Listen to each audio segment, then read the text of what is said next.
Mary Kay Latorno was a 34-year-old teacher at Shorewood Elementary School in Washington.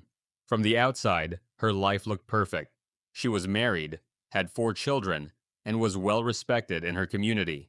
But behind the scenes, something deeply troubling was unfolding. In 1996, Mary Kay began what she called a special connection with one of her students, 12-year-old Vili Fualau. At first, it seemed like she was just helping him, mentoring him. But that mentorship crossed a dangerous line. It turned into a secret and illegal relationship. By 1997, police found the two together in a parked car. Mary Kay was arrested on the spot, and she was already pregnant with Vili's child. The news shocked the entire country. She was charged with second-degree child rape, but instead of a long sentence, she took a controversial plea deal: 6 months in jail and a strict order to stay away from Vili. That didn't last. Just weeks after she was released, she broke the agreement and became pregnant again. This time, the court didn't hold back. She was sentenced to more than 7 years behind bars. While she was in prison, the media couldn't stop talking about the case. Some called it a love story, but most people saw the truth.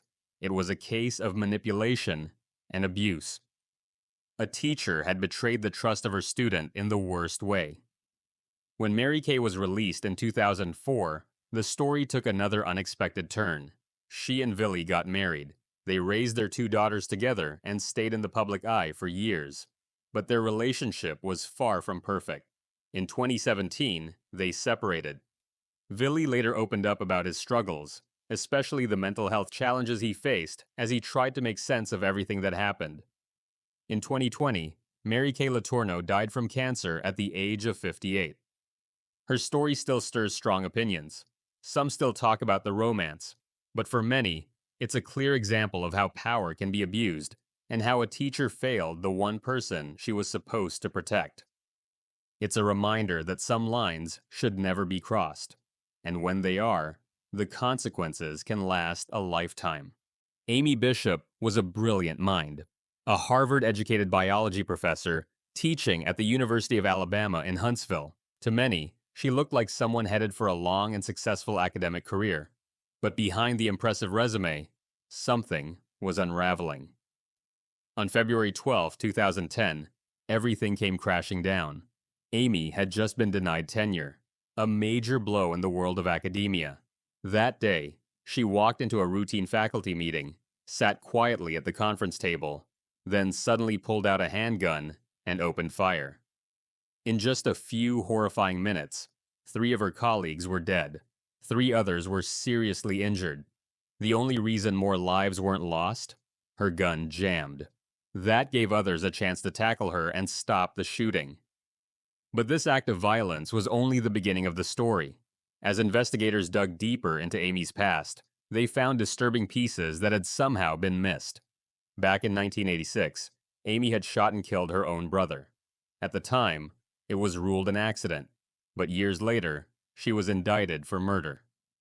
There was also a 1993 incident involving a pipe bomb sent to one of her former supervisors, though she was never charged in that case. It became clear that Amy Bishop had a long history of anger, instability, and unchecked behavior, and it had finally exploded in the most tragic way. In 2012, Amy was convicted of capital murder and attempted murder. She was sentenced to life in prison without the possibility of parole, and now serves her time at Julia Tutwiler Prison in Alabama. Her case still sends chills through universities and workplaces across the country. It's a reminder of how unresolved trauma, mental health struggles, and systemic oversight can collide, with deadly consequences. What looked like the life of a rising academic star was actually a ticking time bomb waiting to go off. In the quiet town of Tracy, California, Melissa Huckabee was someone people trusted. She was a Sunday school teacher, a mother, and part of the local church community. But in 2009, that trust was shattered in the most unthinkable way. 8-year-old Sandra Cantu was just playing outside her home, like any other kid on a normal day. Then, she disappeared.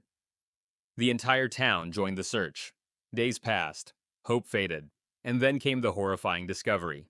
Sandra's body was found stuffed inside a suitcase, tossed into an irrigation pond. That suitcase, it had belonged to Melissa Huckabee. As investigators dug deeper, the clues started piling up. Surveillance footage placed Sandra near Huckabee's home just before she vanished. Blood evidence was found inside the church where Huckabee taught, and the story Melissa gave about her suitcase being stolen just didn't add up. Eventually, she confessed. In 2010, she pleaded guilty to the murder of Sandra Cantu. No trial, no chance of parole. She was sentenced to life in prison. But one question still haunts everyone who hears this story. Why? What could drive a Sunday school teacher, someone trusted with children, to commit such a horrific act? Some point to mental health issues. Others believe there was far more darkness in her life than anyone knew. Whatever the reason, the damage was done. A little girl's life was taken, a community was devastated, and a person who should have been a protector turned out to be the predator. It's a chilling reminder that evil can sometimes hide in plain sight, even behind the most trusted faces. Dana Rivers was once in the spotlight for something groundbreaking. In the 1990s, she was a high school teacher who made headlines after being fired for coming out as transgender. Many saw her as a symbol of courage, someone standing up for identity and rights. But years later, that image took a dark and violent turn. In 2016, in a quiet Oakland neighborhood, a horrific crime shocked the community. 3 members of one family, Patricia Wright, her wife Charlotte Reed, and their teenage son Benny, were brutally murdered in their home. It wasn't just a shooting. There were stabbings. The house was set on fire. It was savage and personal. The person arrested at the scene? Dana Rivers. She was caught trying to flee, bloodied, carrying ammunition, and smelling of gasoline.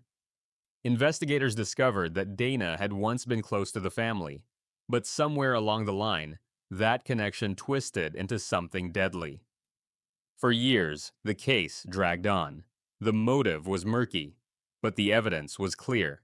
In 2022, Dana Rivers was convicted of all 3 murders and sentenced to life in prison without the chance of parole.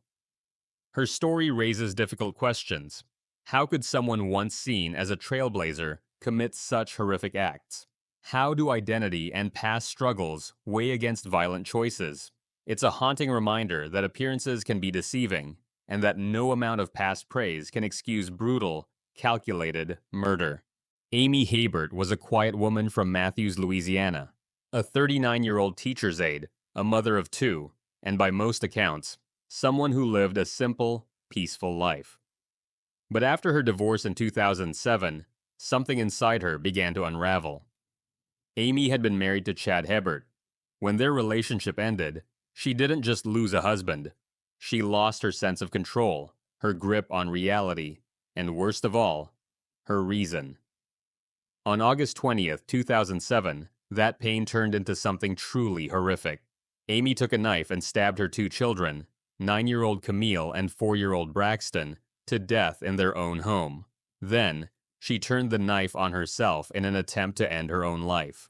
She left behind notes blaming her ex-husband, framing the murders as a twisted form of revenge. When police arrived, they found a devastating scene. 2 innocent lives lost, a mother barely alive, and a town in complete shock. Amy survived her injuries, but she would never walk free again. In 2009, she was convicted of first-degree murder and sentenced to life in prison without the possibility of parole. No deals, no second chances. This case left many asking, how does a mother get to this point? Some experts believe Amy was battling untreated depression or other mental health issues. Others say it was pure vengeance, driven by rage over the divorce. Whatever the reason, 2 children paid the price for a pain they didn't cause. Amy Hebert's story is one of the most heartbreaking and disturbing reminders of what happens when emotional trauma, untreated mental illness, and anger go unchecked. It's a tragedy that still echoes in Louisiana, and a warning that not all danger looks like a stranger. Barbara Opal was supposed to be a caregiver, someone who looked after people in need. In 2001, she was hired to care for Jerry Hyman, a man battling cancer in Everett, Washington.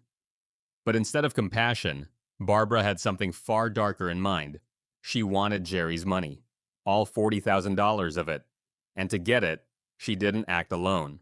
She convinced a group of teenagers, including her own daughter, to help her kill him. She promised them things like cash, a car, even a dirt bike. And shockingly, they agreed. One night, while Jerry was in his home, the teens attacked. They beat him, stabbed him, and left him to die. His body was dumped in a shallow grave behind a baseball field. All the while, Jerry's elderly mother, who needed care herself, was left completely alone, abandoned. The crime stunned the community. People couldn't believe a mother would involve kids, especially her own child, in something so brutal. In 2003, Barbara Opel was convicted of first-degree murder. She was sentenced to life in prison without the chance of parole.